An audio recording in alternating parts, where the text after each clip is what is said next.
गोंदिया नगर परिषद चुनावों का बिगुल बज चुका है और सभी राजनीतिक दलों ने अपनी अपनी रणनीतियों को तेज कर दिया है।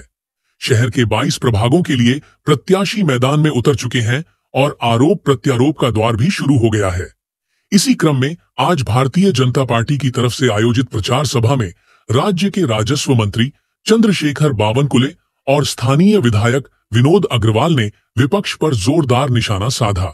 सभा को संबोधित करते हुए राजस्व मंत्री चंद्रशेखर बावनकुले ने कहा कि बीजेपी का प्रत्याशी स्वच्छ छवि वाला है और 2 दिसंबर को होने वाले मतदान में कार्यकर्ताओं को पूरी ताकत झोंककर उसे विजयी बनाना है। उन्होंने कार्यकर्ताओं से अपील करते हुए विभिन्न सरकारी योजनाओं की जानकारी जनता तक पहुंचाने पर भी जोर दिया। वहीं स्थानीय विधायक विनोद अग्रवाल ने कांग्रेस द्वारा लगाए गए बैनर पर आपत्ति जताते हुए कहा कि हमारा उम्मीदवार ईमानदार है और उनका उम्मीदवार बेईमान। उन्होंने कांग्रेस पर सीधा हमला करते हुए उनके प्रत्याशियों पर गंभीर आरोप लगाए। हम विकास का मुद्दा लेकर के आए, लेकिन हमारे विरोधियों के पास में कोई भी विकास का मुद्दा नहीं है। उन्होंने क्या किया वो बताने के लिए तैयार नहीं है। एक तरफ में कसीर जायसवाल जैसा एक प्रामाणिक आदमी, स्वच्छ छवि का आदमी हमने यहाँ पर नगराध्यक्ष के चेहरे के रूप में जनता के सामने में लाया है। दूसरी तरफ में कांग्रेस के होर्डिंग लगे हुए हैं, आपने देखा होगा चौक चौक के ऊपर में भ्रष्टाचार पे हो प्रहार अब की बार। अब मुझे बताइए, मैं आप सबसे पूछना चाहता हूं कि भ्रष्टाचार कौन है, भ्रष्टाचारी की व्याख्या क्या होनी चाहिए।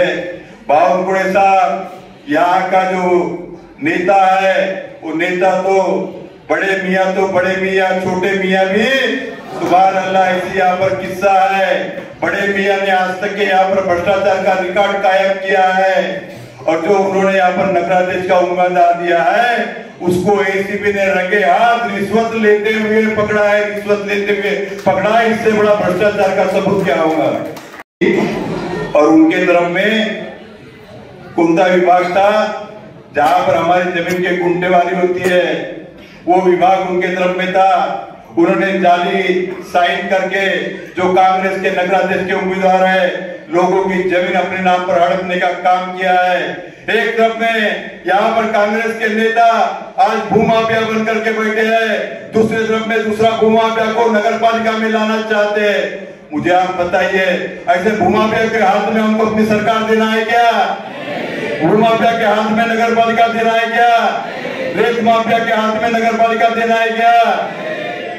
और इसलिए आप सबसे मैं निवेदन करना चाहता हूँ, घर घर जाकर के बताइए, ऐसे भूमाफिया अगर नगराध्यक्ष बन जाएंगे, कल जमीन तुम्हारी है, मकान तुम्हारा है, परसों किसके नाम पर हो जाएगा ये तुमको पता पड़ने वाला नहीं है। और अपना जो चेला जो भ्रष्टाचारी है, जो दूसरे की जमीन हड़पने का काम करता है, उसको नगराध्यक्ष की कुर्सी पर बैठाना चाहता है।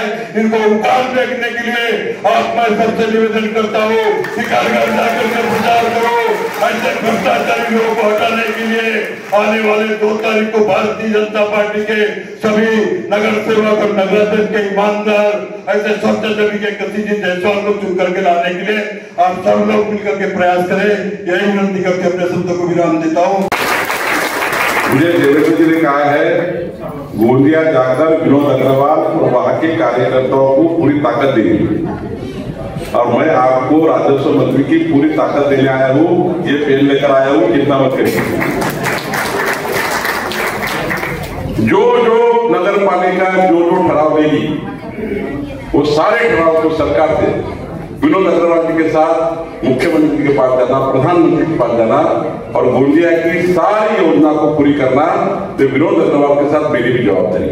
इतना ताकत वाला विधायक, उसी ताकत वाला जायसवाल हमारा नगराध्यक्ष, ये दोनों की गाड़ी, उसके साथ देवेंद्र जी का एक टक्का, उनके साथ मोदी जी का एक टक्का, ये 4 टक्के की गाड़ी 100 के स्पीड चलाने के लिए आज की संकल्प बैठक है। संकल्प लेना है, लेंगे संकल्प, चुनाव की जीत का संकल्प करेंगे, पूरी ताकत से करेंगे। गोंदिया का मौसम भले ही ठंडा हो रहा हो, लेकिन नगर परिषद चुनावों का राजनीतिक तापमान लगातार बढ़ता जा रहा है। आने वाले दिनों में नेताओं की बयानबाजी कितनी तेज होती है, यह देखना दिलचस्प होगा। लेकिन 3 दिसंबर को आने वाला चुनाव परिणाम ही तय करेगा कि किसकी राजनीतिक तोप किस पर भारी पड़ी।